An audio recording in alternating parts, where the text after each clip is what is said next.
Komisi Pemilihan Umum Provinsi Bali bersama jajarannya langsung menindaklanjuti setiap rekomendasi pelanggaran dari pengawas pemilu 6 kabupaten kota di Bali. Dari semua rekomendasi yang masuk, pelanggaran alat peraga kampanye menjadi laporan pelanggaran yang paling sering diterima.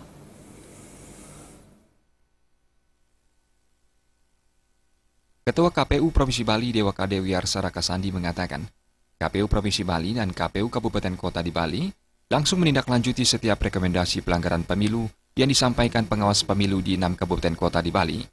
Menurut Raka Sandi, komitmen ini bukan hanya untuk pilkada serentak saja, namun sudah dilaksanakan dalam pemilu legislatif maupun pemilu presiden dan wakil presiden lalu. Pelanggaran yang paling sering direkomendasikan oleh pengawas pemilu berupa pelanggaran pemasangan alat peraga kampanye.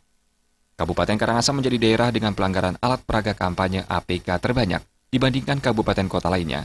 Pelanggaran tersebut ditindaklanjuti dengan melakukan langkah pencopotan APK bersama dengan pengawas pemilu, pemerintah, dan KPU. Tindak lanjutnya tergantung jenis pelanggaran yang ada.